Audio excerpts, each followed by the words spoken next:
going on, guys? Welcome back to AG Performance. Today we're gonna be installing a cane member on my buddy's 2014 5.0.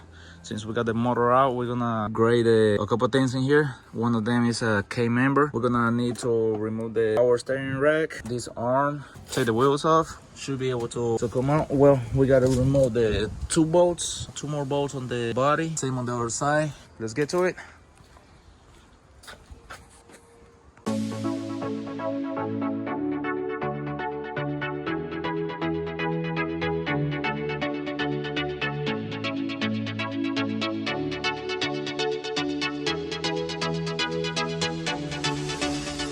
So I got everything on both the front struts out of the wheel hub, getting ready to remove the cane member. I always recommend to have two jack stands on the back and your jack if you ain't got a lift. Also, it's way easier if you don't have your engine, easier to upgrade your cane member. We're gonna go ahead and drop the cane member, and once it's out, we're gonna pull the new cane member out of the box and swap the A-arms.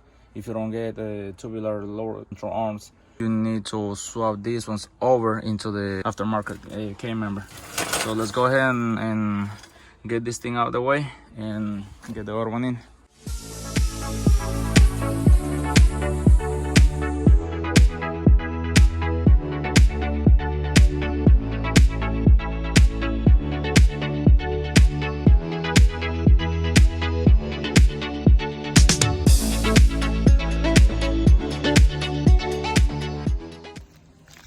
So I got the bolts in here for the cane member. I believe these are the motor mounts, A-arms, and yeah,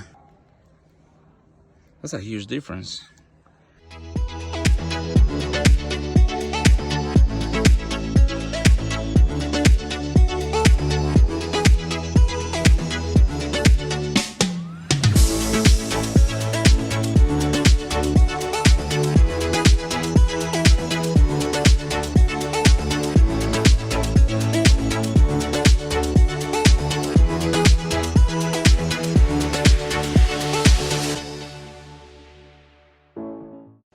Looks pretty good. Now I see why everybody's trying to get a cane member. It's lighter weight and it looks pretty good as well. Alright guys, we got the A-arms on the cane member, but let me tell you, those are a little hard to get on.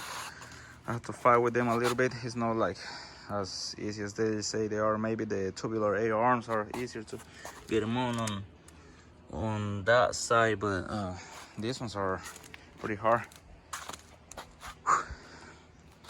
Got me sweating a little bit, but that's the difference.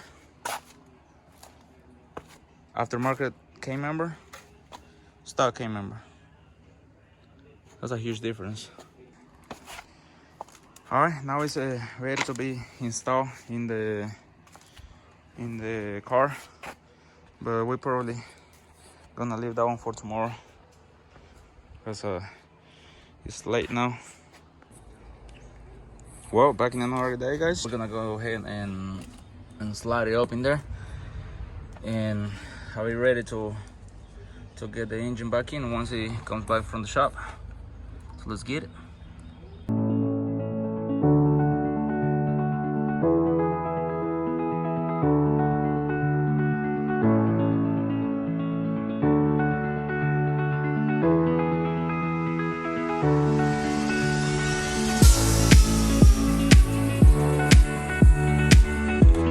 Well, there it is, guys. We got it up in there.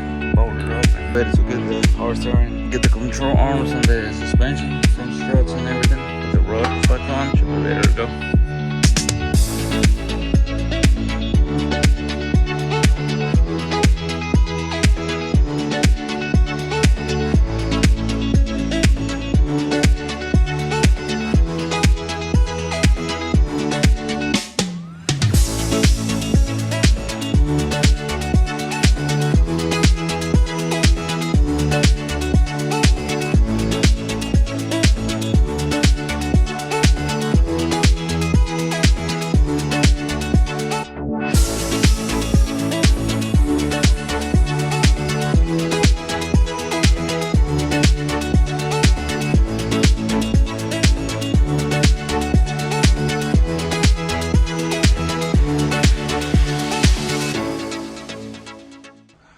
suspension back on, rotors, and that's the finished product.